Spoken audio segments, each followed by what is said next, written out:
Buster Blade or Tenpai for you. That's actually one of the most interesting piles I think I've seen. More Yubel fusion everywhere, and Evil Twins taking advantage of 0-day blaster. Make sure you guys smash the crap out of that subscribe button so you guys don't miss out on more awesome content. Wow, I didn't think that I would see Buster Blade or Tenpai dragons out here. But I guess we've reached the point that, you know, maybe being able to incorporate some Buster Blader cards into this deck creates maybe an interesting scenario where, you know, you have the OTK potential here. Very surprised to see they're only playing, you know, 2 mana in the main deck, siding the additional and then having the other Zongdora, you know, sided here as well. They're also bringing in, that's right, Kawaki Mara Dracos, one of the best favorite anti-meta challengers out here doing the thing. And of course, with the way our trap lineup is, you are going to be playing trap tricks, as you do want to be able to get down sort of memories or, you know, prolong, depending on which route you need to go down. And then the rest of your deck is just gas OTK. Watch your opponent be very confused as to what's going on. And I mean, also, you know, Buster Blade locking your opponent and having them go, wow, you know, I don't really know if I can do anything about this.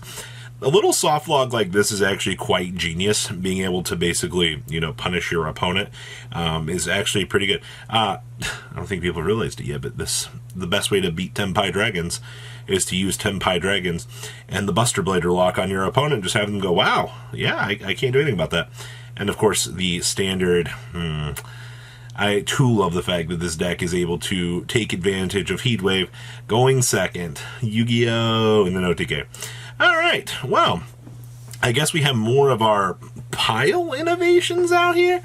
I didn't think I would see Yubel players taking to the grass looks greener decks and trying to mill, you know, a quadrillion cards, but I mean, hey, you know, the free Phantom of Yubel plays just for a free grass resolution does seem a little bit cheeky to me. You are playing the Pyres maps in here.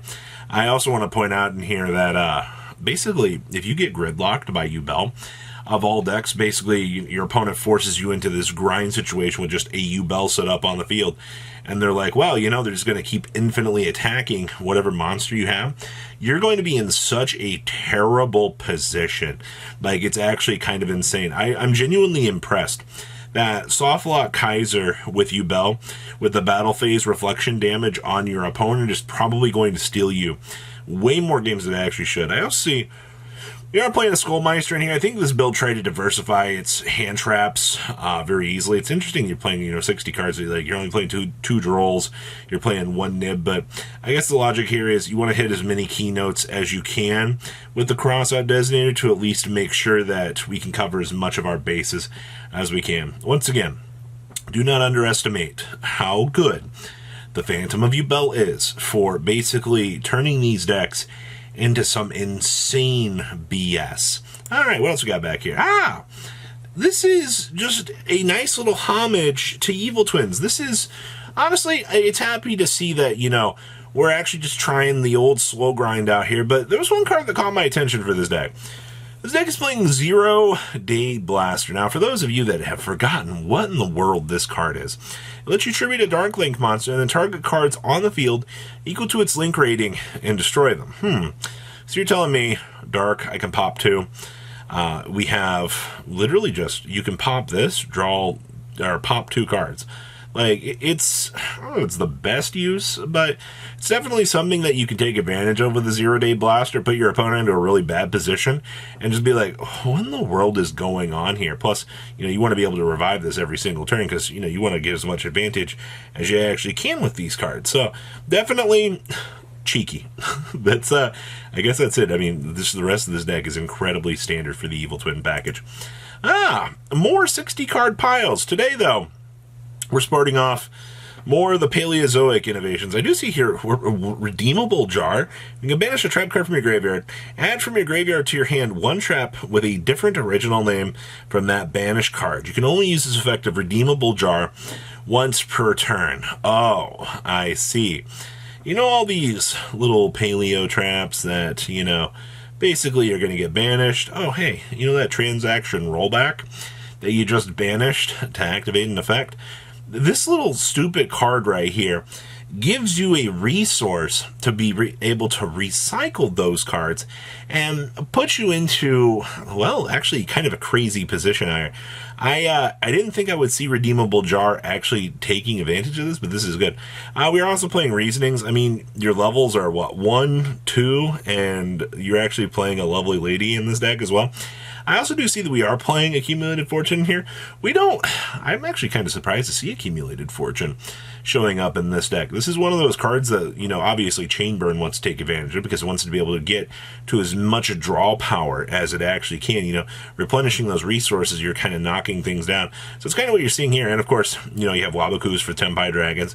You have the Black Goat Laughs to be able to basically, stop any real issue that might come up along the way. I think this deck has a lot of very solid answers built into it. And I do think a lot of people, if we could play something like this in the TCG, would genuinely be trying this out. Like, this is so cool to see. Next up here, we have, yes. Actually, this is kind of a nice little rollback here. So this is another case of example here of, oh, look, Nightmare Throne.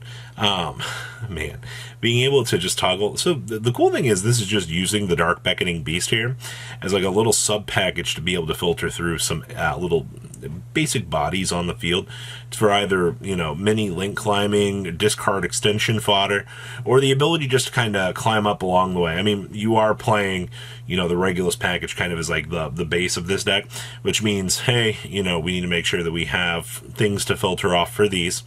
And of course, the little synchro plays.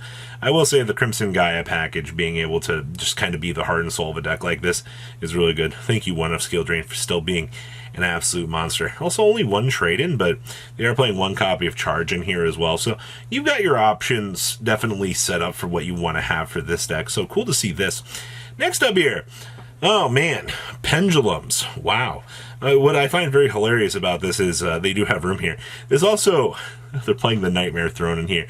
I can't believe you're telling me that Yubel, of all things out here, has found its way into a pendulum deck with the fact that you can toggle through all of this little stuff, set up a board, and have your opponent go, oh yeah, by the way, all of this just to turn on a literal negate in here. Yeah, that's how stupid good Yubel actually is. I mean, you're still going through the board. Let's have all the standard synchro plays you'd be doing are good. Of course, for your field spell interactions, I mean, hey, you have the Necrovide, but you also do have the Secret Village, and then, of course, we are doing the Valence interactions. We've learned how good these two field spells can be in terms of being some fantastic extension pieces for the Pendulum world. Like, genuinely, these cards were actually fairly good in design. Next up here. Oh, wow. This is kind of cool. Hello, Primera and friends. I do see that we are playing our Colia down here. Of course, I mean, why would we not be? We don't have King Calamity out here. We are doing the pendulum scales of brokenness. Do keep in mind they do have the Scarecrow still. So they're able to go through all of the extra lines of craziness and be able to set up some of the stupid boards. And we are actually playing the Synchro Rumble in here as well. So we actually do have an inherent target off of the Crimson Dragon to initially search. And, hey, we are playing the Arch Nemesis Corridor with the flag so that you can get to the Thunder Dragon Colossus. Ah, yes, I love setting up really dumb power synchro plays against my opponent and then having a Thunder Dragon Colossus sitting right next to it. What is this, like a splash 2-card package in our deck that we're just able to do this? Like, that's so crazy. The level of splash ability that you can actually have out here. All right, and our last list here is, you're telling me that Voiceless Voice has adopted towards Yubel as well. Man, how splashable is this package?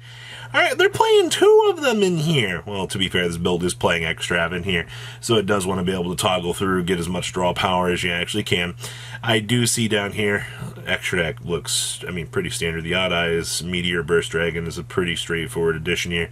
You do have the Drolls, you do have the Ghost Ogres down here as well. Pretty standard stuff.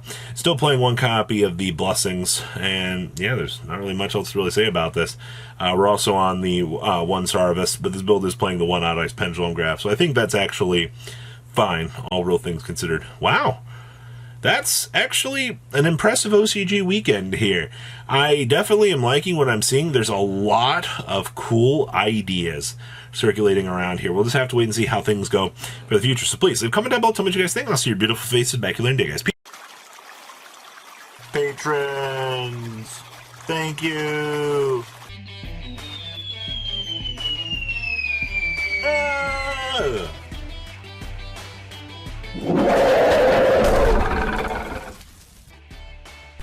Thank you so much for watching. Check out these other videos.